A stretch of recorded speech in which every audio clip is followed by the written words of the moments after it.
So starting with the topic of XBRL, सबसे पहले तो मैं कहूँगा XBRL की फुल फॉर्म ध्यान से पढ़िएगा और साथ में टाइटल के साथ एक काम है कि वो लिख लीजिएगा, very very very very 10 times important for exam.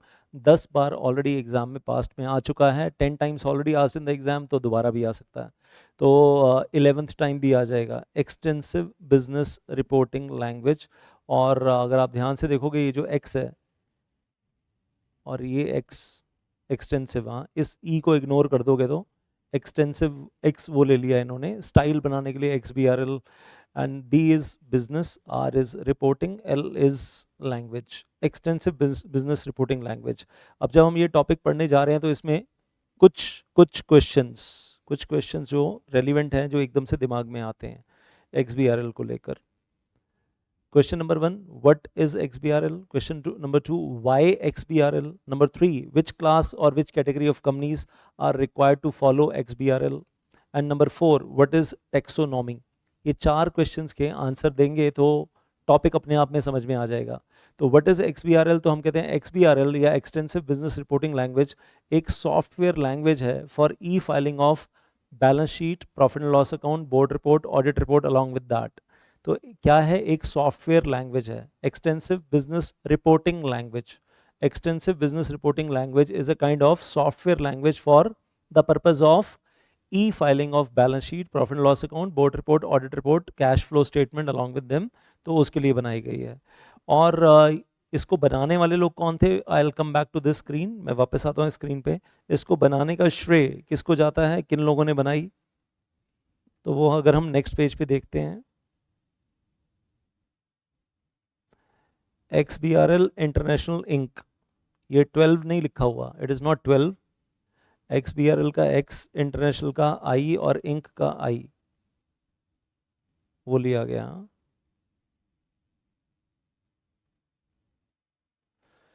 तो XBRL इंक एक कंसोर्टियम है। कंसोर्टियम मतलब बहुत सारे लोग मिले यहाँ पर, बहुत सारे लोग मिले। इंटरनेशनल, एक international non profit making body है। इंटरनेशनल नॉन, जैसे सेक्शन 8 कंपनी होती है, सेक्शन 8 कंपनी की तरह है। और इस XBRL इंटरनेशनल इंक ने ये XBRL लैंग्वेज को डेवलप किया। एंड इसमें कई सैकड़ों मेंबर हैं, पढ़े लिखे आज से, जिनको फाइनेंस की, अकाउंट्स की, लॉ की समझ है। गवर्नमेंट एजेंसीज हैं बीच में, अकाउंटिंग फर्म्स हैं, सॉफ्टवेयर कंपनीज हैं, लार्ज एंड स्मॉल कॉरपोरेशंस हैं, अकेडमिशियंस हैं, बिजनेस रिपोर्टिंग एक्सपर्ट्स हैं। काफ़ी लोगों का एक ग्रुप है जो XBRL इंटरनेशनल इंक की बात हो रही है। और इन्होंने इस सॉफ्टवेयर लैंग्वेज को डेवलप किया। अच्छा, डेवलप क्यों किया ये पढ़ो ज़रा ध्यान से। अब धीरे धीरे रहस्य की परतें खुलेंगी, सीक्रेट बाहर आएगा। वाई XBRL बनाया क्यों ये लैंग्वेज? हाँ, एक्सटेंसिव बिजनेस रिपोर्टिंग लैंग्वेज क्यों बनाई? To bring the uniformity in the preparation of the balance sheet etcetera of the various companies. To bring the uniformity in the preparation of the balance sheet of the various companies. हम चाहते हैं कि uniformity हो, balance sheet, penal account, सबका ना format एक जैसा नजर आए। मतलब रिलायंस की बैलेंस शीट है या टाटा कंसल्टेंसी सर्विसेज की बैलेंस शीट है या लेट अस से टाटा मोटर्स की बैलेंस शीट है या अडानी पोर्ट्स की बैलेंस शीट है, सबका ना फॉर्मेट एक जैसा हो ऊपर से नीचे। कौन सा हेड पहले आता है बैलेंस शीट में, मतलब एसेट साइड पे कौन सा हेड पहले आएगा, उसके नीचे कौन सी एसेट, उसके नीचे कौन सी, उसके नीचे कौन सी, और फिर हेड के अंदर सब हेड, हेड के अंदर सब हेड, और फिर उस सब हेड के अंदर पैराग्राफ्स। तो मतलब classification, further classification, further classification, सबका ना एक जैसा हो। नहीं तो प्रॉब्लम क्या है? मान लो रिलायंस इंडस्ट्रीज लिमिटेड एक कंपनी है, अपनी बैलेंस शीट एक साल में, एक पर्टिकुलर फाइनेंशियल ईयर 21-22 में एक तरीके से बनाई, और 22-23 में ना format of the balance sheet बिल्कुल चेंज कर दिया। ऊपर वाली एसेट्स नीचे कर दी, नीचे वाली एसेट्स ऊपर कर दी, बीच में हेड्स और सब हेड्स चेंज कर दिए अपनी मर्जी से, अपने तरीके से, सूटेबिलिटी के हिसाब से। ऐसे ही कैपिटल साइड पे, लाइबिलिटी साइड पे, जो मतलब फाइनेंशियल ईयर 21-22 में जो बैलेंस शीट बनाई थी उसमें जो हेडिंग्स बनाई थी वो अलग तरीके से थी, और 22-23 की बैलेंस शीट बनाई तो उसको ऊपर नीचे सब शफल कर दिया, शफलिंग कर दी। ROC मुंबई के पास रिलायंस की पुरानी बैलेंस शीट भी है 21-22 वाली, और ROC मुंबई के पास 22-23 वाली भी है। पागल हो गया देख देख के, जो हेड ऊपर था वो यहाँ नीचे है, जो यहाँ नीचे था वो यहाँ ऊपर है। मतलब पागल ही हो गए ना देख देख कर। कंपेयर करना चाहते हैं कि भाई एसेट्स इंक्रीज हुई, डिक्रीज हुई, फिक्स्ड एसेट्स इंक्रीज हुई या डिक्रीज हुई, पेटेंट इंक्रीज हुआ, डिक्रीज हुआ, कॉपीराइट इंक्रीज हुआ, डिक्रीज हुआ, या ट्रेडमार्क की जो वैल्यूएशन है या गुडविल की वैल्यूएशन है इंक्रीज हुई, डिक्रीज हुई, वो तभी तो देख पाएंगे जब दोनों बैलेंस शीट्स का फॉर्मेट सेम होगा। तो हम यही चाहते हैं कि भाई कंपनीज अपने फॉर्मेट बार बार चेंज ना करें, कि यूनिफॉर्मिटी रहे। और चलो ये तो रिलायंस की बात हो गई कि रिलायंस की 2 साल की बैलेंस शीट, जब XBRL सिस्टम नहीं था, 2011 में XBRL सिस्टम आया, 2011 से पहले जब XBRL सिस्टम नहीं था, रिलायंस हर साल अपनी बैलेंस शीट ऊपर नीचे शफलिंग करके हेड बनाकर दे रही है। पढ़ने वाला ROC पागल, और कंपेयर नहीं हो पा रहा। बैलेंस शीट छोड़ो, मैं कहता हूँ profit loss account, cash flow statement, ऊपर वाली चीज़ें नीचे, आइटम्स शफल कर देते हैं ना, नीचे वाली आइटम ऊपर, ऊपर वाली आइटम नीचे, तो फिर वो शफलिंग हो जाती है, तो फिर पकड़ना मुश्किल हो जाता है कि कौन सा, अगर प्रॉफिट लॉस अकाउंट में खर्चे दिखा रहे हैं इतने सारे, प्रॉफिट लॉस अकाउंट में एक्सपेंसेस दिखा रहे हैं इतने सारे, और उसमें जो आइटम वाइज है अगर वो यूनिफॉर्मिटी रहेगी, 21-22 का फाइनेंशियल ईयर मतलब पीनल अकाउंट है, और वेल 22-23 का पीनल अकाउंट है, अगर आइटम वाइज, हेडिंग वाइज बिल्कुल यूनिफॉर्मिटी रहेगी तो ROC के लिए दोनों तरफ कंपेयर करना बहुत आसान हो जाएगा। लेकिन अगर सारी आइटम्स ऊपर नीचे शफल कर दी और 500, 600, 700 आइटम है, 1000 आइटम है, तो ढूंढते ही रहो ऊपर नीचे, कौन सी आइटम ऊपर गई, कौन सी नीचे गई, और फिर कौन सा एक्सपेंस इंक्रीज हुआ, कौन सा एक्सपेंस डिक्रीज हुआ, कहाँ इंक्रीज कहाँ डिक्रीज, पकड़ना, कंपेयर करना, इन्वेस्टिगेट करना बड़ा मुश्किल हो जाएगा। बात समझ में आ गई। एक चीज़ और, ये तो चलो रिलायंस की बात कर रहा था, मैं तो कहूँगा रिलायंस की बैलेंस शीट में जो हेडिंग, सब हेडिंग, आइटम, सब आइटम बनी हुई है, पैरा सब पैरा बने हुए हैं, और जो TCS में बने हुए हैं, बिल्कुल सेम सीरियल ऑर्डर में चलने चाहिए। तो ROC की लाइफ कंफर्टेबल, इंस्पेक्शन करने वालों की लाइफ कंफर्टेबल, सबको मालूम है कि सबके फॉर्मेट एक जैसे हैं। बात समझ में आ रही है? So to bring the uniformity in the preparation of the balance sheet of various companies, हम तो चाहते हैं बहुत सारी कंपनीज, और सर कौन सी कंपनीज ये तो बता दो, बताता हूँ, वो भी बताता हूँ। इससे फ़ायदा क्या होगा? फ़ायदा क्या होगा? अगर मैं बात करूँ 2011 से पहले भी, और शायद आज भी प्रैक्टिकली ऐसे चार्टर्ड अकाउंटेंट भी इंडिया में हैं। प्रैक्टिकली मैं बात कर रहा हूँ, आई डोंट वांट टू से any derogatory words for any profession, लेकिन ऐसे हैं जो आपसे आकर पूछेंगे कि जी प्रॉफिट लॉस अकाउंट बनाना है अपनी, आपकी कंपनी का, सबसे पहले नीचे नेट लॉस डाल देते हैं, नेट लॉस, फिर नीचे से ना ऊपर बना लेंगे पीनल अकाउंट, अपवर्ड वर्किंग कर लेंगे। ये वाले चार्टर्ड अकाउंटेंट भी हैं। हालांकि 11th क्लास में, 12th क्लास में ऐसा नहीं पढ़ाया जाता, और CA के कोर्स में भी ऐसा नहीं पढ़ाया जाता। क्या होता है प्रॉफिट लॉस अकाउंट में? ऊपर से नीचे बनता है ना प्रॉफिट लॉस अकाउंट, सबसे ऊपर आपकी टर्नओवर आ गई, हाँ सेल्स टर्नओवर, फिर आपके खर्चे माइनस करते जाओ, एक्सपेंसेस माइनस करते जाओ, सारे एक्सपेंसेस माइनस करने के बाद लास्ट में जो बचा नेट प्रॉफिट, उसके ऊपर टैक्स पे कर दो। अब वो वाले चार्टर्ड अकाउंटेंट्स भी हैं जो ईमानदारी से बनाएंगे, ऊपर से नीचे बनाएंगे P and L account, top to bottom चलेंगे, और वो वाले चार्टर्ड अकाउंटेंट भी हैं जो नीचे से ऊपर चलते हैं, बॉटम से टॉप की तरफ। अब वो शातिर हैं, एक्सपर्ट हैं, और ट्रेनिंग में आर्टिकल्स को भी सिखा देते हैं। सबसे नीचे नीचे डालो नेट लॉस, अब उसके ऊपर डालो खर्चे खर्चे खर्चे खर्चे खर्चे, एक्सपेंस एक्सपेंस एक्सपेंस, और इतने एक्सपेंस डाल दो कि कंपनी जो है वो प्रॉफिट में नजर ना आए, और कंपनी की टैक्स लायबिलिटी जीरो। अब अगर इस तरीके से बड़ी बड़ी लिस्टेड कंपनीज में होगा, चलो छोटे मोटे सोल प्रोप्राइटर की बैलेंस शीट है, छोटी मोटी पार्टनरशिप फर्म की बैलेंस शीट है, पीनल अकाउंट है, मतलब छोटे मोटे पार्टनरशिप वैसे तो होना कहीं भी नहीं चाहिए, लेकिन छोटे मोटे सोल प्रोप्राइटर का प्रॉफिट लॉस अकाउंट है, या छोटे मोटे पार्टनरशिप फर्म का पीएनएल अकाउंट है, और उसमें नीचे से ऊपर कर रहे हैं, वो एक अलग चीज़ हो गई। लेकिन बड़ी बड़ी कंपनीज, रिलायंस जैसी कंपनीज, और उसमें आप ये कहो कि प्रॉफिट लॉस अकाउंट में नीचे हम डालते हैं नेट लॉस, ऊपर फिर खर्चे दिखाएंगे, और अल्टीमेटली इतने खर्चे दिखा देंगे कि कंपनी की टैक्स लायबिलिटी जीरो हो जाएगी। टैक्स इवेजन, टैक्स की चोरी प्रैक्टिकली होती होगी हिंदुस्तान में या नहीं होती होगी? मतलब सब लोग ईमानदारी से 100% इनकम टैक्स दे देते हैं, या मतलब एक होता है tax planning as per the legal provisions of the income tax act, दूसरा होता है टैक्स की चोरी, मतलब टैक्स इवेजन। तो हिंदुस्तान में होती होगी या नहीं होती होगी? आंसर आने शुरू हो गए, यस सर होती होगी। तो उस टैक्स की चोरी का जो स्कोप है उसको कम किया जा रहा है। लिस्टेड कंपनीज हैं स्टॉक मार्केट में, या मतलब ऐसी कंपनी है जिसकी सेल्स टर्नओवर 100 करोड़ या 100 करोड़ से ज़्यादा है, XBRL मैंडेटरी है। लिस्टेड कंपनी है स्टॉक मार्केट में, या उस लिस्टेड कंपनी की सब्सिडरी कंपनीज हैं, XBRL मैंडेटरी है।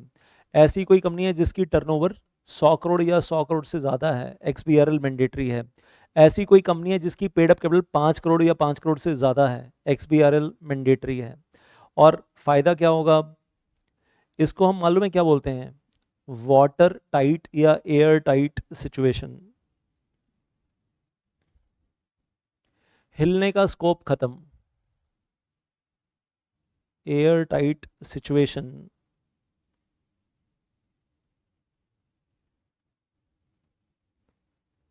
in the balance sheet, in the profit and loss account, in the cash flow statement, आप अपनी मर्जी से हेड्स को ऊपर नीचे कर ही नहीं सकते। XBRL सॉफ्टवेयर में सारे हेड्स जिस सीरियल ऑर्डर में चल रहे हैं, आपको उसी सीरियल ऑर्डर में ही सिर्फ उसमें आइटम्स में जो अमाउंट है वो फिल करना है। आप हेड्स को ऊपर नीचे शफल कर ही नहीं सकते। हेड्स के अंदर सब हेड्स पहले से बने हुए हैं, उनके अंदर आइटम्स और सब आइटम्स पहले से बनी हुई हैं। मतलब एक देखो, एक हेड है, उसके अंदर सब हेड है, उसके अंदर आइटम है, उसके अंदर सब आइटम है। फॉर एग्जांपल, हमारी कंपनी सिक्योर्ड लोन ले रही है, अनसिक्योर्ड लोन ले रही है। अब हमारी कंपनी सिक्योर्ड लोन ले रही है, मतलब एक तो हेड है लोन, हमारी कंपनी की बोरोइंग्स, बोरोइंग्स में अब एक हो गया सब हेड सिक्योर्ड बोरोइंग्स, एक हो गया अनसिक्योर्ड बोरोइंग्स, जो हमारी कंपनी पैसा बोरो कर रही है। अब जब हमारी कंपनी सिक्योर्ड लोन ले रही है, तो अब सिक्योर्ड लोन के अंदर वो सिक्योर्ड लोन लेंडिंग बैंक से ले रहे हैं या लेंडिंग इंस्टीट्यूशन से ले रहे हैं या अपने खुद के डायरेक्टर से ले रहे हैं, दैट इज देयर। तो ये उसके अंदर आइटम्स आ गई। फिर अल से मतलब ऐसे ही जो अनसिक्योर्ड लोन है, अनसिक्योर्ड लोन में भी वही अनसिक्योर्ड लोन किससे ले रहे हैं, फ्रॉम बैंक और some other company or let us say, well, whatever I'll say, own director और या LLP से ले रहे हैं, जिससे भी ले रहे हैं वो अंदर आइटम्स ऑलरेडी बनी हुई हैं। डिबेंचर की एक आइटम आई, तो डिबेंचर में non convertible debenture, partly convertible debenture, fully convertible debenture already उन्होंने बना रखा है अंदर। और हम उन हेड्स को, बात समझ में आ रही होगी आपको, हेड्स हैं, हेड्स के अंदर सब हेड्स हैं, उनके अंदर आइटम हैं, सब आइटम हैं, हम ऊपर नीचे शफल नहीं कर सकते। हम सिर्फ क्या कर सकते हैं, हम उसके अंदर सिर्फ फिगर्स फिल कर सकते हैं और कुछ भी नहीं कर सकते हैं। तो एयर टाइट सिचुएशन बना दी है। तो रिलायंस की लास्ट ईयर की बैलेंस शीट उठा लो, पीनल अकाउंट उठा लो और करंट ईयर का उठा लो, हेड और सब हेड और आइटम सब आइटम बिल्कुल सीरियल ऑर्डर डिट्टो सेम मिलेगा। अब आप ऊपर नीचे शफल कर नहीं सकते। और रिलायंस का उठा लो, TCS का उठा लो, अडानी पोर्ट्स का उठा लो, बजाज का उठा लो, बजाज ऑटो, सबका सेम मिलेगा आपको, you will be finding same everywhere. So अब अगला पॉइंट आता है, विच क्लास और which category of companies have to follow XBRL। अब ये पॉइंट अपने आप में इंपॉर्टेंट है। वैसे मैंने आपके इस चैप्टर में दिया नहीं है ये पॉइंट, मैंने आपकी बुक में ये कहाँ दिया है, मैंने आपको चैप्टर दिया बुक्स ऑफ अकाउंट्स। तो बुक्स ऑफ अकाउंट्स के चैप्टर में वहाँ पर ये टॉपिक ना रिपीट हो रहा है और वहाँ पर ये टाइप ऑफ कंपनीज बताई गई है। लेकिन अब जो आपको स्क्रीन पे दिखा रहा हूँ वो मैं मिनिस्ट्री ऑफ कॉर्पोरेट अफेयर्स की वेबसाइट से दिखा रहा हूँ, MC की वेबसाइट से दिखा रहा हूँ। अब ध्यान से देख लो बस, on the website of ministry of corporate affairs जो लेटेस्ट अभी आजकल चल रहा है वो क्या चल रहा है। आने वाले टाइम में फिर कुछ अमेंडमेंट हो जाए तो पता नहीं। तो ये MC की वेबसाइट खुल गई आपके सामने, मिनिस्ट्री ऑफ कॉर्पोरेट अफेयर्स की वेबसाइट पे ये रूल्स आ गए आपके सामने। और ये रूल्स में बड़ा कर लेते हैं थोड़ा सा। तो ये मिनिस्ट्री ऑफ कॉर्पोरेट अफेयर्स की वेबसाइट है। मैं फिर से बोल रहा हूँ, आज की तारीख में जो है, this is applicable for December 23 exams, June 24 exams, वो चलेगा। आने वाले टाइम में हो सकता है फिर से कुछ इसमें चेंजेस हों, और जब तक चेंजेस नहीं हो रहे तो वो जो मैं आज आपको दिखा रहा हूँ वो तो है ही। तो अब आपके सामने जो रूल्स खुल गए उनका नाम क्या है, filing of documents and forms in the XBRL rules 2015, दिख रहा है ना ऊपर ऊपर। अब इन रूल्स को टच करता हूँ तो अब इन रूल्स के अंदर आ जाते हैं। अब मुझे कौन से वाले रूल में जाना है, रूल नंबर 3 में जाना है। XBRL रूल्स हैं और XBRL रूल्स के अंदर मैं कहाँ जा रहा हूँ, रूल नंबर 3 में जा रहा हूँ।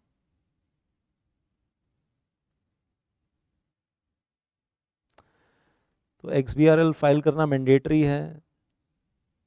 The following class of companies shall file their balance sheet, financial statements, other documents in section 137 to the ROC in the e-form AOC for XBRL as given in the annexure 1 of these rules commencing on after 1st April 2014 onwards using XBRL technology और taxonomy। ये अभी हम बात करेंगे taxonomy के बारे में।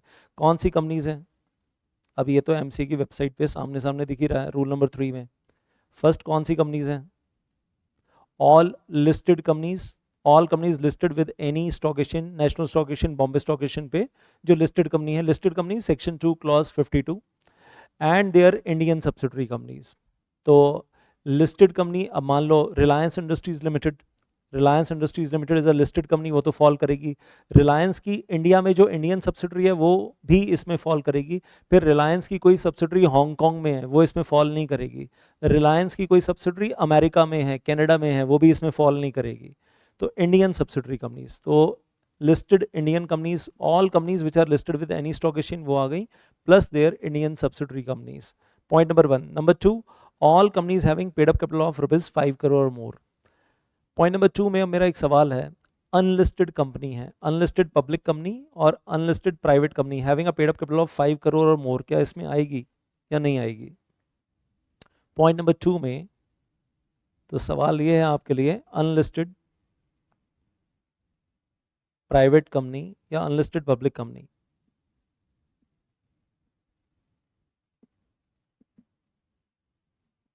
हाँ जी, यस और नो, तो मेरे पास आंसर आने शुरू हो रहे हैं। तो अगर मैं पूछूं weather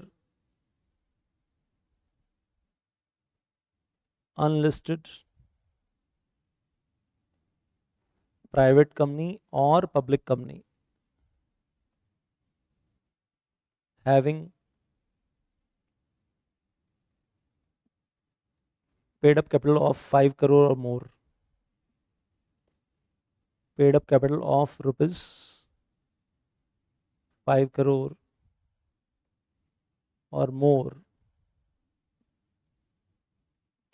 has to follow XBRL,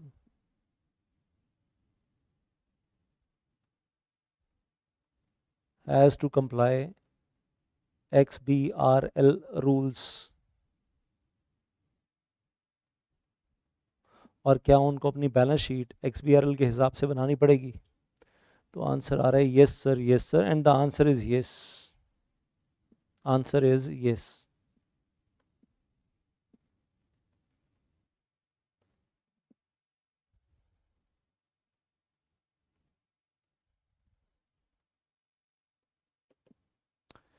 चाहे अनलिस्टेड है लेकिन वो 5 करोड़ वाले ब्रैकेट में आ गई। तो पॉइंट नंबर 2 जो है वो तो all companies having paid up capital of 5 crore और अबव, तो ऑल कंपनीज में अनलिस्टेड कंपनीज भी आ गई।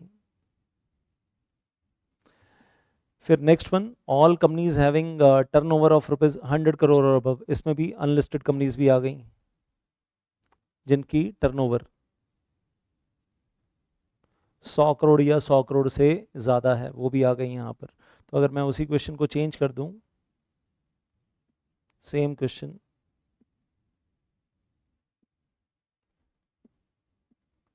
whether unlisted private company, unlisted public company having sales turnover of ₹100 crores or more has to comply with the XBRL rules, and the answer is yes.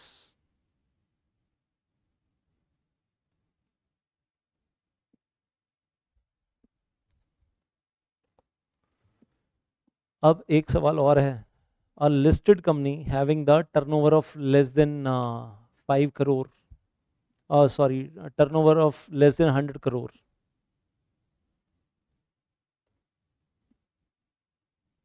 a listed company having sales turnover of less than 100 crore and paid up capital less than 5 crore, क्या उस company को भी XBRL करना पड़ेगा? ये बताओ मुझे, yes और नो।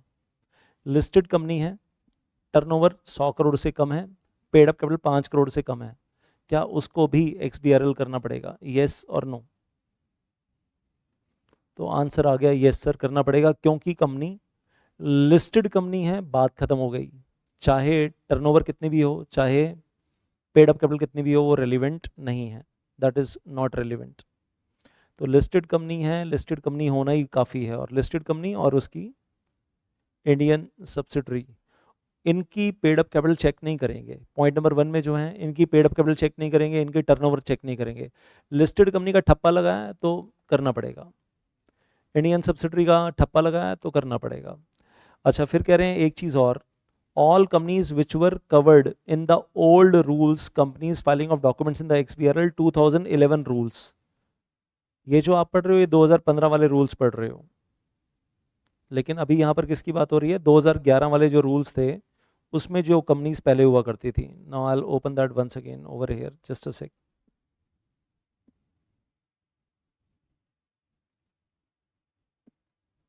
एमसी की वेबसाइट पे वापस चलते हैं. तो थोड़ा सा मैं फॉन्ट छोटा कर लेता हूँ, जूम आउट कर लेता हूँ. ये जो रूल्स हम पढ़ रहे हैं ये 2015 वाले रूल्स हैं. अगर मैं आपको वापस दिखाऊं, ये देखो आप, ये जो आप रूल्स देख रहे हो ये क्या है, लिखा हुआ आ रहा है ना सामने, companies filing of documents and एक्सपी and forms in the XBRL rules 2015. लेकिन ये 2015 वाले रूल्स रेफर किसको कर रहे हैं, 2011 वाले रूल्स को रेफर कर रहे हैं. जो पुराने रूल्स थे इन रूल्स के आने से पहले 2011 वाले रूल्स थे उनको रेफर कर रहे हैं. और जब मैं अभी ये वापस से रूल 3 ओपन कर रहा हूँ, तो जो मुझे पॉइंट नंबर 4 में नजर आ रहा है नीचे,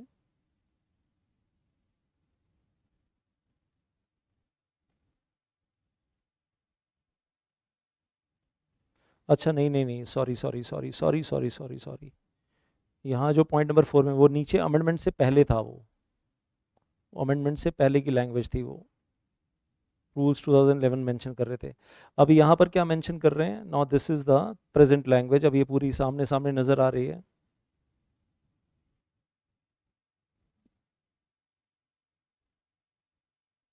पॉइंट नंबर 4 ध्यान से पढ़िएगा आप. All companies which are required to prepare their financial statements in accordance with the company's Indian accounting standard in days rules 2015. ये हम पढ़ेंगे, वो बुक्स ऑफ अकाउंट्स वाले चैप्टर में पढ़ेंगे आगे कि इंडेस रूल्स कहाँ अप्लाई होते हैं. वो सारी कंपनीज उसमें हैं, 6-7 कैटेगरीज हैं उसके अंदर भी. तो जिन कंपनीज के ऊपर इंडेस रूल्स अप्लाई होते हैं उनको भी एक्सबीआरएल फाइलिंग करनी पड़ेगी. तो पॉइंट नंबर 4 क्या बोलकर छोड़ रहा है आपको यहाँ पर, वो सारी कंपनीज जिनके ऊपर इंडेस रूल्स अप्लाई होते हैं. जस्ट अ सेक.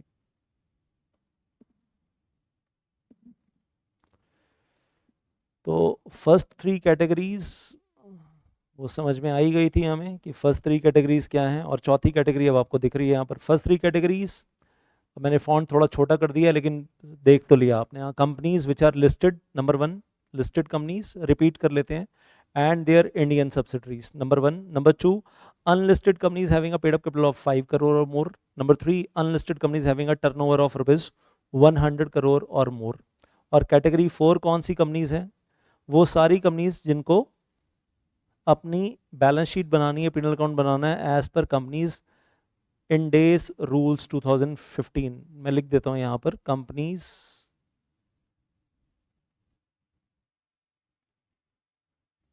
इंडेस का मतलब इंडियन अकाउंटिंग स्टैंडर्ड्स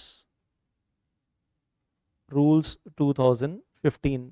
जिन कंपनीज को इंडेस रूल्स 2015 फॉलो करने हैं उन कंपनीज के लिए भी मैंडेटरी है कि उन कंपनीज को एक्सबीआरएल फॉर्मेट में बैलेंस शीट फाइल करनी पड़ेगी.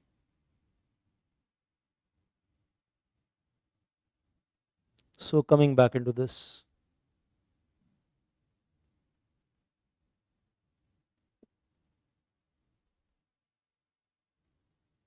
अब इसके नीचे जो लिखा है वो भी ध्यान से पढ़ लीजिएगा.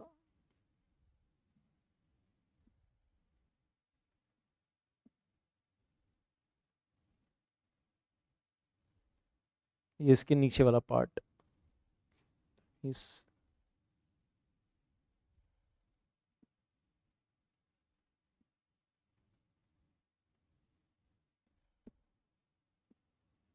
Just a sec.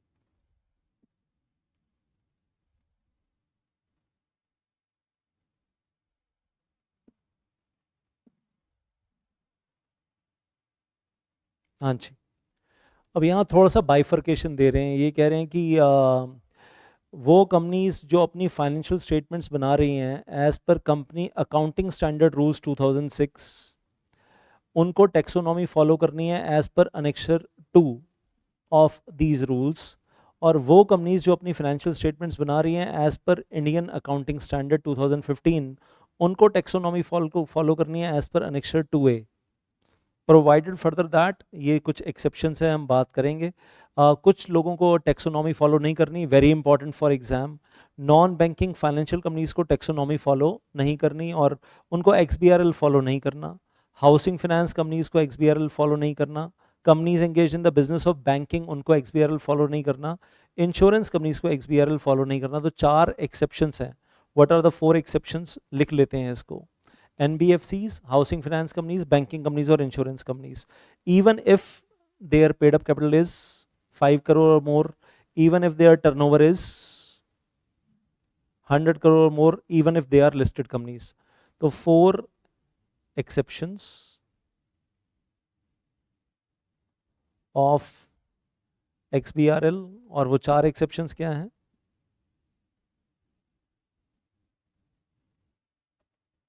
Number 1, non-banking financial companies. Number 2, housing finance companies. Number 3, banking companies. Number 4, insurance companies. इन चारों को XBRL रूल्स कंप्लाई नहीं करने और इनको XBRL वाली बैलेंस शीट नहीं बनानी, एग्जम्प्ट किया गया है। एंड नंबर 5 एक पहले होता था, अभी हट गया है, पावर सेक्टर कंपनीज। ये पहले होता था, अब ये हट गया है। तो पहले कहते थे पावर सेक्टर कंपनीज भी एग्जम्प्ट थी पहले, और उनको बोलते थे कि उनको भी XBRL फाइल नहीं करना, लेकिन अब वो एग्जम्प्ट नहीं है तो फाइल करना है। तो अगर मैं पूछूं Tata power, Adani power, Tata power और अडानी पावर को क्या XBRL रूल्स आज की तारीख में फॉलो करने हैं, येस और नो? पहले एग्जम्पशन होती थी, अब नहीं है। टाटा पावर और अडानी पावर को क्या आज की तारीख में XBRL फॉलो करना पड़ेगा, येस और नो?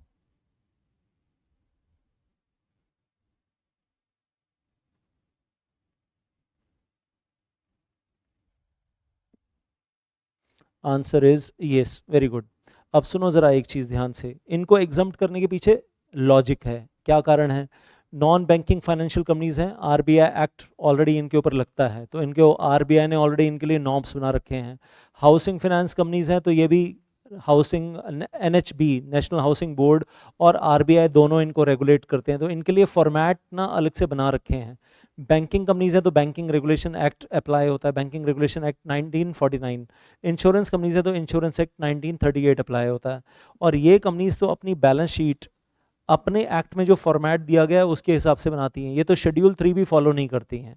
और यहाँ पर भी इंश्योरेंस एक्ट में भी जो इनके अपने एक्ट में शेड्यूल्स दिए हुए हैं, बैलेंस शीट अपने एक्ट के अपने शेड्यूल्स के हिसाब से बनाती हैं। कंपनीज एक्ट का शेड्यूल 3 जो है ना बैलेंस शीट बनाने के लिए, जो सारी कंपनीज पे अप्लाई होता है, वो इन पे अप्लाई नहीं होता। तो इसलिए इनको, इनका तो क्या है ना, ये अपने एक्ट के हिसाब से बनाती हैं balance sheet, P&L account, cash flow statement. Companies act के हिसाब से नहीं बनाते, तो XBRL तो आप भूल जाओ, XBRL तो आप बिल्कुल भूल जाओ। अब ये तो वैसे ही एग्जम्प्ट है। और जो हम पढ़ रहे थे यहाँ पर, इनके अलावा और कौन सी कंपनीज हैं जिनको बोला जा रहा था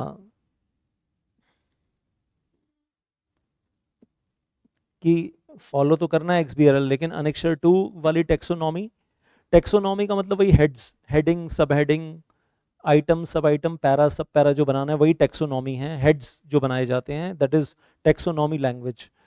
तो कुछ कंपनीज को बोला जा रहा था जो इंडेस फॉलो कर रही हैं वो अनेक्सर 2A में जाएंगी, और जो Indian accounting standards companies accounting standard rules 2006 follow कर रही हैं वो अनेक्सर 2 में जाएंगी। तो ये थोड़ा सा यहाँ लिख लेते हैं हम, XBRL के अंदर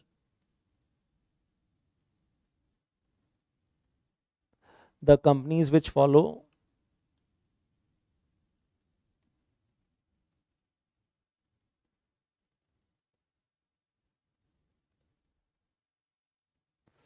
companies accounting standard rules, AS rules 2006 उनके लिए अलग है, और दूसरी companies the companies which follow companies Ind AS rules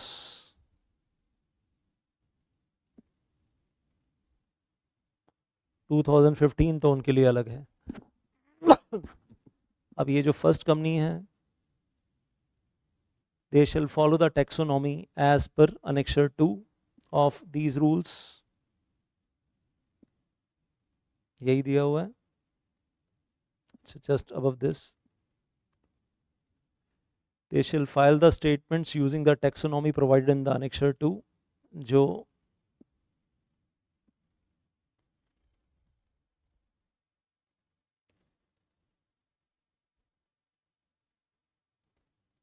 these companies shall prepare and file the balance sheet etc. as per taxonomy language used in annexure 2 of these rules.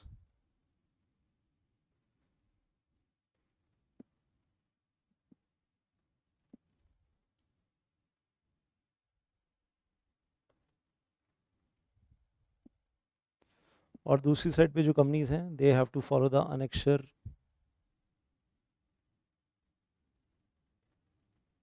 2A of these rules. तो ये difference है दोनों में. एक तरफ अनेक्शर 2 of these rules कह रहे हैं और एक तरफ कह रहे हैं अनेक्शर 2A ऑफ दीज रूल्स. और ये कहाँ लिखा है? XBRL rules 2000. दीज रूल्स का मतलब कौन से रूल्स? XBRL rules.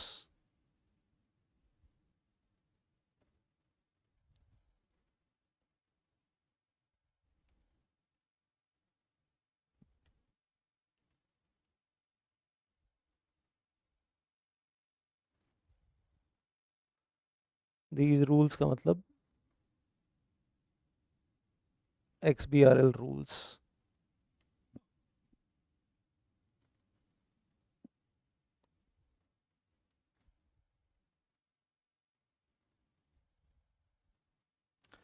तो दोनों के लिए लैंग्वेज थोड़ी सी अलग है. अब कौन सी कंपनी, सर एक चीज़ समझाओ, कौन सी कंपनीज हैं जो अकाउंटिंग स्टैंडर्ड्स रूल्स फॉलो करती हैं, AS रूल्स, और कौन सी कंपनीज हैं जो इन डेज फॉलो करती हैं? सब कुछ आपकी बुक में दिया हुआ है in the chapter of books of accounts. करेंगे आने वाले टाइम में. ये हमने चैप्टर थोड़ा सा आउट ऑफ द वे जाकर पहले कर लिया है, वो बुक्स ऑफ अकाउंट्स वाला चैप्टर हम बाद में करेंगे. तो XBRL वो कंपनीज आपको एक पूरी टेबल मिलेगी, 1 फुल पेज टेबल, कौन सी कंपनीज इन डेज फॉलो कर रही हैं और कौन सी कंपनीज AS रूल्स फॉलो कर रही हैं. तो हिंदुस्तान में अब मैं कहूँगा 2 प्रकार की कंपनीज हैं. एक वो कंपनीज हैं जो अकाउंटिंग स्टैंडर्ड रूल्स 2006 फॉलो करती हैं अपनी बुक्स ऑफ अकाउंट्स बनाने के लिए. दूसरी वो कंपनीज हैं जो इंडेस रूल्स 2015 फॉलो करती हैं अपनी बुक्स ऑफ अकाउंट्स बनाने के लिए. तो एक वो हैं जो अकाउंटिंग स्टैंडर्ड रूल्स 2006 पुराने वाले फॉलो करती चली आ रही हैं, और एक वो कंपनीज हैं जो न्यू रूल्स 2015 फॉलो कर रही हैं. तो दोनों के लिए टेक्सोनॉमी की लैंग्वेज अलग अलग कर दी गई है. इतनी बारीकियों में क्या एग्ज़ाम में पूछेंगे ये मुझे नहीं मालूम, कि क्या इतनी बारीकियों में एग्ज़ाम में जाएंगे या नहीं जाएंगे, बट एक्सेप्शंस तो याद कर लेना. देखो एग्ज़ाम में ये तो पूछा हुआ है जो आपको सामने दिख रहा है एक्सेप्शंस. आपसे टाइप्स ऑफ कंपनीज भी पूछा हुआ है एग्ज़ाम में. ये तो पास्ट एग्ज़ाम क्वेश्चन ही है, सीधा सीधा बोलूँ तो this is past examination question, जिसमें आपको वो 4 टाइप ऑफ कंपनीज याद करनी है. ये तो बहुत बार पूछा हुआ है एग्ज़ाम में, many year times. Listed companies, तो ये तो पास्ट एग्ज़ाम क्वेश्चन है ही.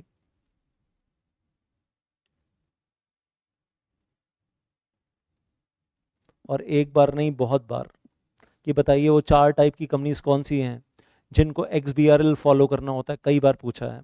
और 4 एक्सेप्शंस जो हैं वो भी एग्ज़ाम में पूछी हुई हैं. ये भी पास्ट एग्ज़ाम क्वेश्चन आंसर्स में आता है और कई बार आया हुआ है. लेकिन ये वाला पॉइंट जो हमने अभी उठाया है ये नहीं पूछा कभी पास्ट एग्ज़ाम में. बाकी रूल में तो है ही कि कौन सी वाली कंपनीज अनेक्शर 2 में जाएंगी और कौन सी वाली कंपनीज अनेक्शर 2A वाली टेक्सोनॉमी फॉलो करेंगी, ये कभी नहीं पूछा गया है. और टेक्सोनॉमी को लेकर मैंने कुछ ऑलरेडी ऊपर लिखा हुआ था, वो भी पढ़ लेते हैं फिर वापस आ जाएंगे। तो टेक्सोनॉमी को अगर बहुत सिंपल वर्ड्स में लिखना हो एग्जाम में, व्हाट इज टेक्सोनॉमी? तो taxonomy is the list of headings and sub headings. It is a list of, और कितनी, 5,000 6,000 हेडिंग सब हेडिंग है, 5,000 और 6,000 हेडिंग्स और सब हेडिंग्स हैं। अगर मैं कहूँ 5,000 से 6,000 हेडिंग या सब हेडिंग बना रखी हैं, with their meaning of every heading and सब हेडिंग इन 2 लाइन्स। हर हेडिंग और सब हेडिंग जो भी बनाई है उसका 2-2 लाइन में, 3-3 लाइन में उसके आगे मीनिंग बताया है कि इस हेडिंग का मतलब क्या है, इस सब हेडिंग का मतलब क्या है, ताकि अगर आप पढ़ो और कंफ्यूज हो जाओ तो वो वहाँ मीनिंग लिखा हुआ है। तो 5,000 से 6,000 सब हेडिंग्स बना रखे हैं। मतलब आप सोच के देखो, आपकी बैलेंस शीट में, आपके पीनल अकाउंट में, मतलब 1,000 आइटम एसेट साइड पे, 1,000 आइटम्स लाइबिलिटी साइड पे, और ऐसी पीनल अकाउंट में अगर 2,000 आइटम आ रही हैं एक्सपेंसेस में, हर चीज़ का इन्होंने बना रखा है, हेडिंग, सब हेडिंग, आइटम, सब आइटम, और सब कुछ डिफाइन किया हुआ है। तो लिस्ट ऑफ 5,000 और 6,000 हेडिंग, सब headings with their meaning for the purpose of making balance sheet in the XBRL software, ये दिया हुआ है इन्होंने आपको। तो टेक्सोनॉमी क्या है? जैसे आपकी डिक्शनरी होती है, डिक्शनरी डिक्शनरी की तरह है। Is kind of a dictionary with a list of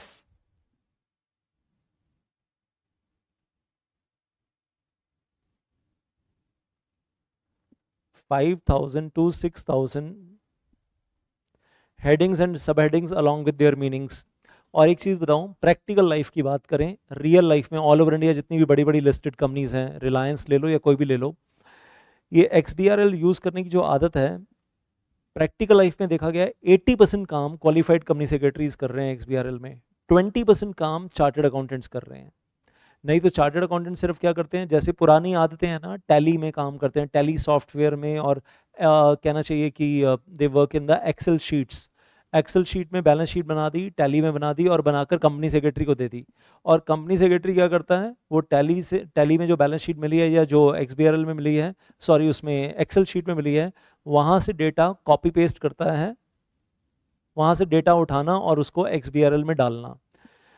chartered accountants डरते हैं कि हमसे गलती ना हो जाए, कंपनी सेक्रेटरी इसमें कॉन्फिडेंस लेवल ज़्यादा है कि हमने तो लास्ट ईयर भी किया था, लास्ट ईयर भी किया था, और हमें तो ये काम करते हुए हो गए 7 साल हो गए, 8 साल हो गए, हम तो हर साल करते हैं।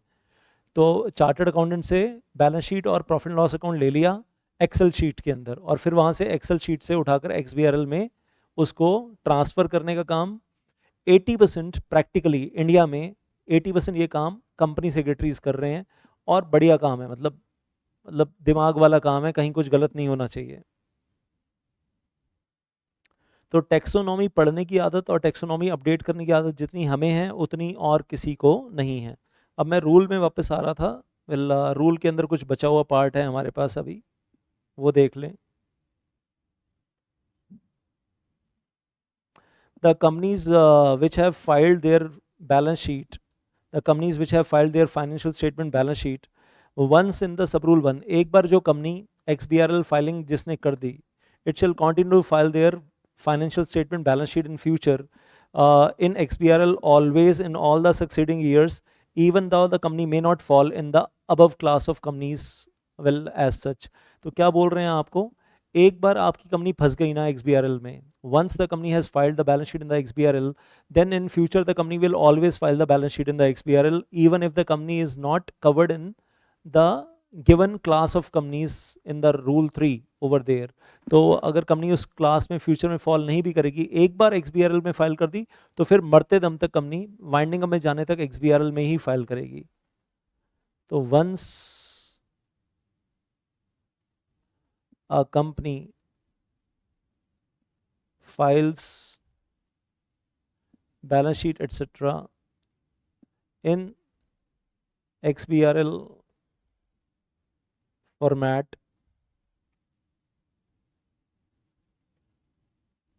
then in all subsequent financial years that company shall follow XBRL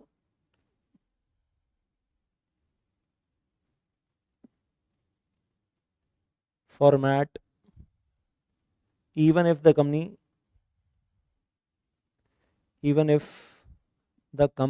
is not covered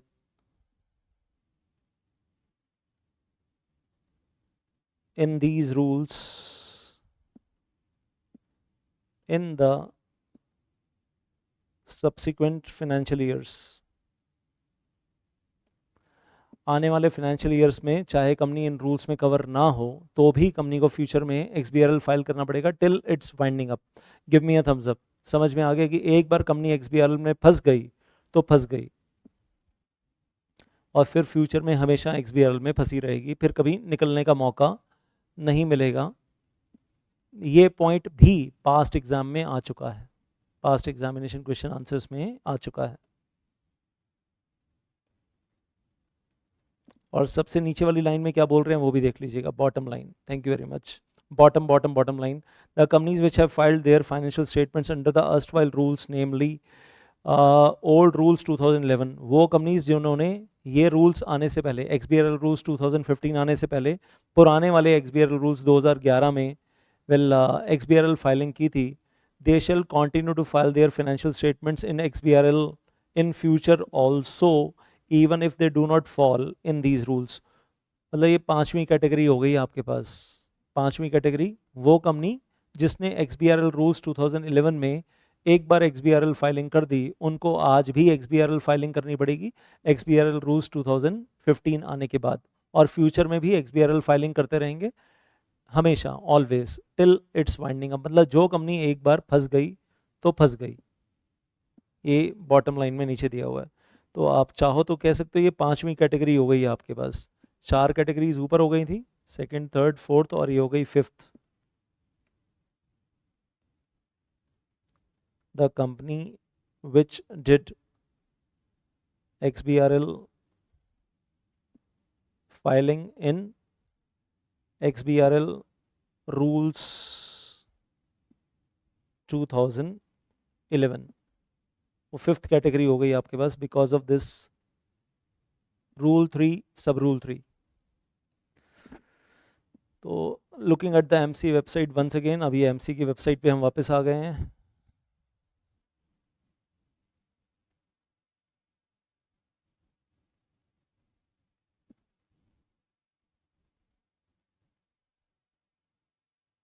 उन्हीं रूल्स में एक बार फिर से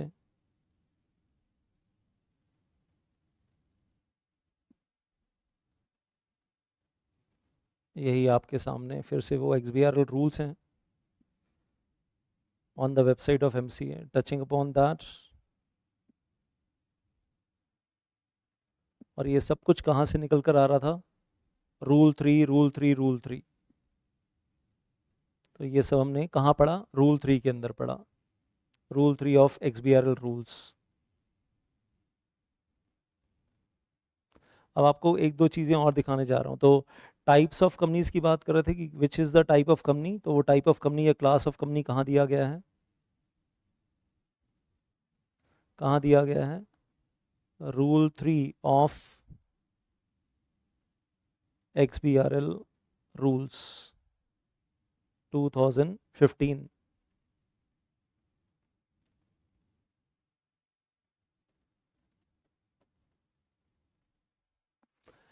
Now few things I like to share with you.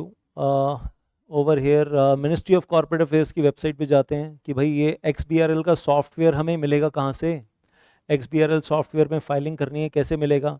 तो उन्होंने XBRL सॉफ्टवेयर बेचने वाले जो वेंडर हैं वो सॉफ्टवेयर कंपनी जिन्होंने XBRL सॉफ्टवेयर बनाया है उसकी लिस्ट MC की वेबसाइट पे दी हुई है, और आपको इन्हीं में से कोई एक चुनकर उससे परचेज़ करना है, किसी और बाहर वाले से नहीं करना है. ये लोग वो हैं जो लाइसेंस्ड सॉफ्टवेयर वेंडर हैं, XBRL सॉफ्टवेयर वेंडर हैं, जिन्होंने अपने आप को MCA के पास रिकॉग्नाइज करवाया है, रजिस्टर करवाया है.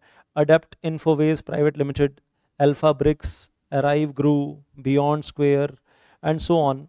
जो मैंने लाइफ में पहली बार यूज़ किया था, फर्स्ट टाइम एवर जब मैंने अपनी लाइफ में पहली बार यूज़ किया था, rhapsody accounting advisory services private limited, और फिर एक बार यूज़ किया वेप्टल इलेक्ट्रोसॉफ्ट प्राइवेट लिमिटेड. तो मैंने जो मतलब मेरा जो पर्सनल एक्सपीरियंस है और आसान है, कुछ मुश्किल नहीं है। और आपको एक चीज़ बता रहा हूँ, यूट्यूब के ऊपर इनके लेसन्स दिए हुए हैं, वेबटेल के तो उन्होंने यूट्यूब पे भी वीडियो बनाकर दिए हुए हैं कि XBRL सॉफ्टवेयर कैसे यूज़ करना है और किस तरीके से। आपको थोड़ा सा आप स्क्रीन पे पता नहीं समझ में आएगा या नहीं आएगा, ये सेंटर में ना स्क्रीन दो पार्ट्स में डिवाइड हो रही है, सेंटर से दो पार्ट्स में डिवाइड हो रही है। लेफ्ट साइड पे जो है ना वो आपकी एक्सेल शीट है, कंपनी की एक्सेल शीट बनी हुई है, और एक्सेल शीट में current financial assets, equity share capital, ये सब एक्सेल शीट में लिखा हुआ है। राइट साइड पे ये जो दिख रहा है, ये जो है ये XBRL है, इस तरफ जो राइट साइड पे है। मतलब जब हम अपने लैपटॉप में जब हम एक्सेल शीट भी खोल लेते हैं और XBRL वाला सॉफ्टवेयर भी खोल लेते हैं, तो हमारे लैपटॉप की स्क्रीन दो पार्ट्स में डिवाइड हो जाती है, लेफ्ट साइड एक्सेल शीट और right side that is XBRL। अब क्या करना होता है, ऊपर देखो लिखा हुआ है फाइनेंशियल टैगिंग, टैग करना होता है, मतलब इधर की वैल्यूज को इधर टैग करना होता है आइटम वाइज, इधर की वैल्यूज को उठा उठा कर इधर से इधर डालना होता है आइटम वाइज। तो वो टैगिंग, उसको बोलते हैं टैगिंग करनी होती है। तो वो टैगिंग जो है वो पॉजिटिव वैल्यूज़ की भी होती है, नेगेटिव वैल्यूज़ की भी होती है। अगर कोई फिगर नेगेटिव है तो नेगेटिव वैल्यूज़ की भी टैगिंग होती है और पॉजिटिव वैल्यूज़ की भी टैगिंग होती है। तो बहुत मुश्किल नहीं है यहाँ, तो मतलब छोटे छोटे वीडियोज़ हैं, 10 मिनट का वीडियो है और 10 मिनट का वीडियो देखो समझ में आ जाता है कि भाई ये क्या है। तो आप देखो, फॉर एग्जांपल यूट्यूब पे ही सर्च कर लो, how to file your XBRL return quickly, easiest XBRL filing procedure in 2021 लिखा हुआ है। वो 2023 में भी चल रहा है, it is still going on. और टैक्सोनॉमी की लैंग्वेज भी ना देखा गया है कुछ कुछ टाइम के बाद थोड़े थोड़े चेंज होती है, इम्प्रूवमेंट्स होती रहती हैं, चेंज होती रहती है, तो वो चीज़ें रहती हैं, दैट हैपन्स लाइक दिस। तो ये XBRL पे कैसे काम करना है हमारे सिलेबस में नहीं है, लेकिन ट्रेनिंग में आप जब जाओगे तो वो बॉस करवाएगा आपको, और यूट्यूब पे वीडियो देख लोगे 10 मिनट का, हाउ टू यूज़ और how to file your XBRL return quickly, तो वो आपको यूट्यूब पे भी वीडियोस मिल जाएंगे XBRL यूज़ करने के लिए easily. So now reverting back over here finally, अब बस एक्सेप्शन याद रखना, NBFCs, HFCs, banking companies, insurance companies, इनको एग्जम्प्ट किया गया है, XBRL इस्तेमाल नहीं करना है।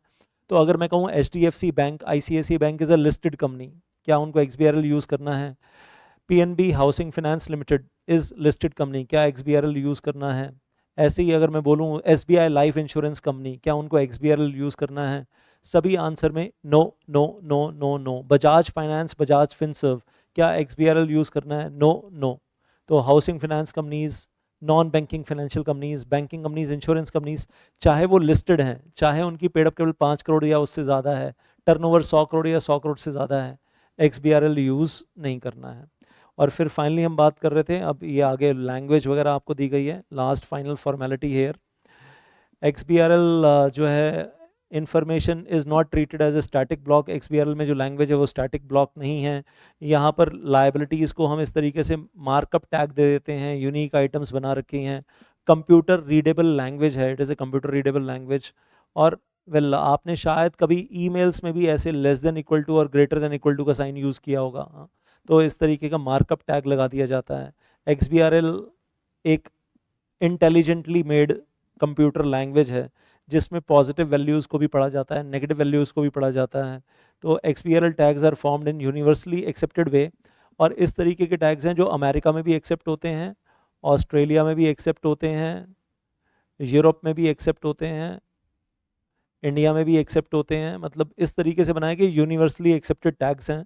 मतलब अमेरिकन अकाउंटिंग स्टैंडर्ड जो है वहाँ पर, अमेरिका में US गैप चलता है, अमेरिका में US GAAP, generally accepted accounting practices over there in America. तो US गैप के साथ भी फिट हो जाते हैं, इंडियन अकाउंटिंग स्टैंडर्ड्स के साथ भी फिट हो जाते हैं, और इंडेस के साथ भी, और अकाउंटिंग स्टैंडर्ड रूल्स के साथ, सबके साथ फिट हो जाते हैं। तो टेक्सोनॉमी को हर तरीके से डेवलप कर दिया गया है।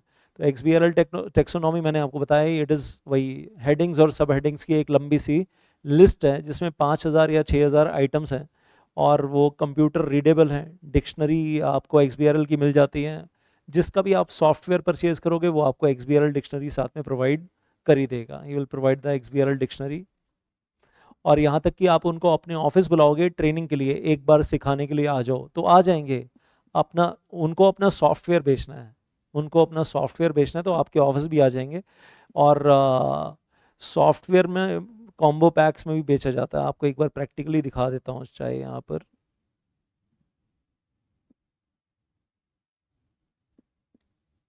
अब जैसे ये वेबटेल का, अभी हम वेबटेल का यूट्यूब पे भी देख रहे थे, अब ये वेबटेल का डॉक्यूमेंट दिख रहा है आपको कि भाई आपको वेबटेल को कांटेक्ट करना है, तो ये वेबटेल का कांटेक्ट पर्सन है, ये न्यू दिल्ली राजेंद्र प्लेस में ऑफिस है, हमारे ऑफिस के बहुत पास में है, वॉकिंग वॉकिंग डिस्टेंस। आपको वेल XBRL यूज़ के लिए क्या क्या पहले से रिक्वायरमेंट्स हैं, प्लस अब ये देखो ये आ गया, now this is money terms में बात कर रहे हैं। आपको सिंगल एंटरप्राइज के लिए चाहिए, आपको 5 कंपनीज़ के लिए चाहिए, आपको अनलिमिटेड कंपनी के लिए चाहिए, किसके लिए चाहिए? सो वेल आपको 5 कंपनीज़ के लिए चाहिए तो आपको 9,000 रुपीज़ में भी दे रहे हैं, software tool and all that साथ में, मतलब this is they are offering. अगर आपको मल्टीपल यूज़र्स के लिए चाहिए, मल्टीपल प्रोफेशनल्स के लिए, तो well they are giving it for 33,300। मतलब सिंगल कंपनी यूज़ के लिए चाहिए तो कॉस्टली मिलेगा, 5 कंपनीज यूज़ के लिए चाहिए तो आपको सस्ता मिलेगा, मल्टीपल यूज़र्स के लिए चाहिए तो थोड़ा सा उसकी कॉस्ट बढ़ जाएगी। तो अकॉर्डिंगली उनके अपने रेट्स हैं।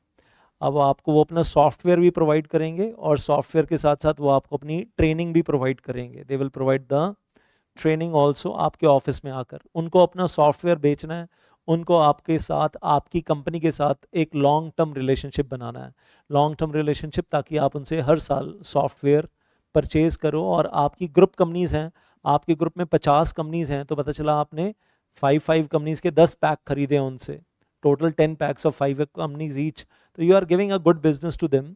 और that is something I was trying to point out कि मतलब आएंगे भी, ट्रेनिंग भी देंगे आपको, वो सारी चीज़ें हैं। बाकी टेक्सोनॉमी XBRL सॉफ्टवेयर लैंग्वेज है, और टैग को आप अंडरस्टैंड कर सकते हैं, मतलब लैंग्वेज अंडरस्टैंड करती है। अगर आपने कोई मॉनेटरी आइटम डाली है तो उनको समझ में आएगा मॉनेटरी आइटम डाली है, आप कोई परसेंटेज डालोगे तो उस लैंग्वेज को समझ में आएगा कि आप परसेंटेज टर्म्स में बात कर रहे हो, 25% और 75%। कोई टेक्स्ट फॉर्म में कुछ लिखोगे बोर्ड रिपोर्ट में, ऑडिट रिपोर्ट में, तो वो टेक्स्ट फॉर्म को भी समझता है XBRL लैंग्वेज जो है। Characteristics, well the tag is having a negative value, positive value वाले टैग्स भी हैं, नेगेटिव वैल्यू वाले टैग्स भी हैं।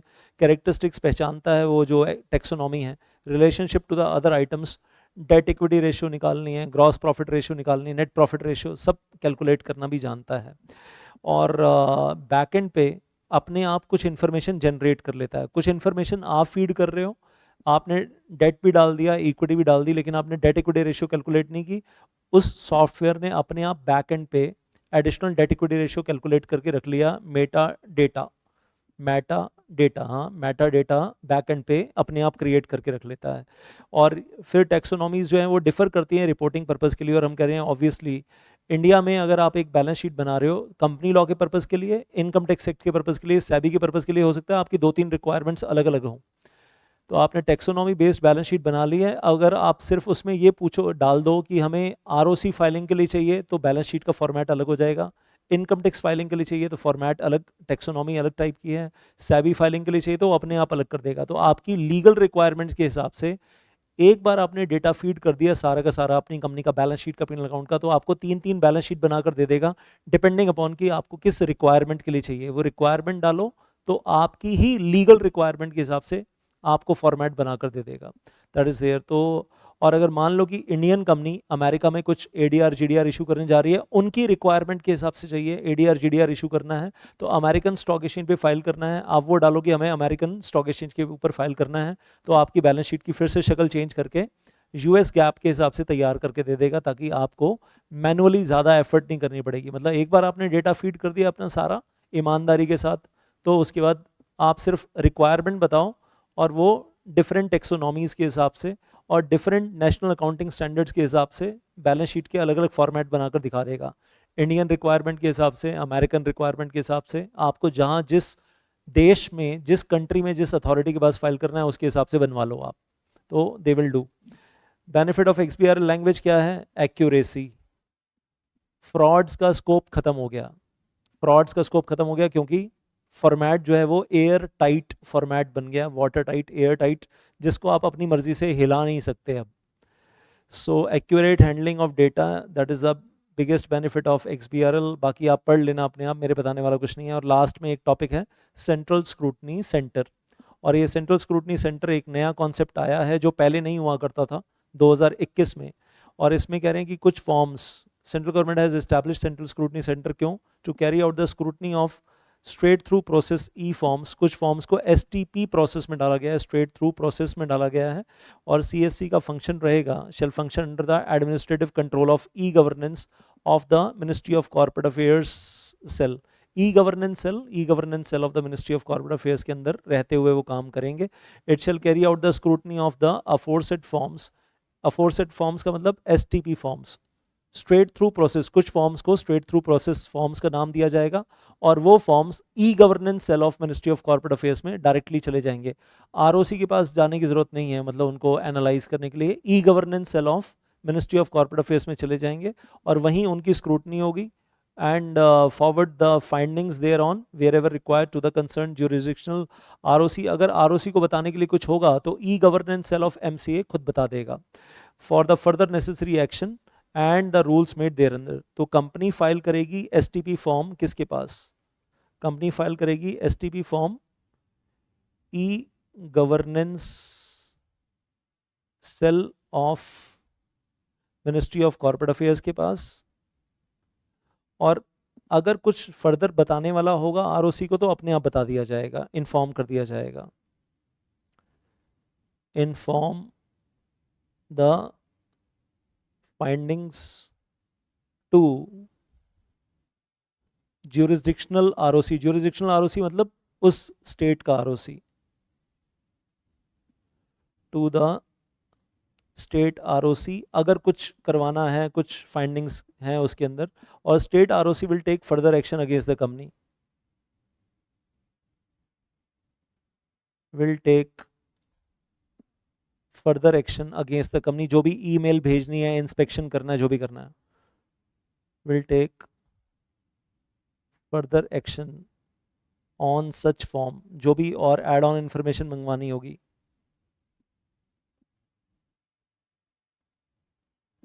मतलब यहाँ पर कुछ फॉर्म्स ऐसे हैं जिनको STP फॉर्म्स का नाम दे दिया गया है, तो अब कुछ फॉर्म्स STP फॉर्म्स हैं, कुछ फॉर्म्स STP फॉर्म्स नहीं हैं। जो STP फॉर्म्स नहीं हैं वो स्टेट ROC ओपन कर रहा है, उसमें पब्लिक की लगा रहा है, उसको खुद ही एनालाइज कर रहा है, खुद ही चेक कर रहा है। और जो STP फॉर्म्स हैं वो कंपनी से सीधा e governance cell of MCA में जा रहे हैं और वो लोग उसका फॉर्म में पब्लिक की लगा रहे हैं, फॉर्म का एनालिसिस वो कर रहे हैं। अगर उनको कुछ रेलिवेंट लगेगा तो आगे स्टेट ROC को बताएंगे, रेलिवेंट नहीं लगेगा तो स्टेट ROC को नहीं बताएंगे। और ये कहाँ बनाया हुआ है? E governance cell, Indian institute of corporate affairs, IMT Manesar Gurgaon. ये कहाँ पर है वो आपको सामने नजर आ रहा है, ये कहाँ पर है? E governance cell of MCA in the IICA Manesar Gurgaon.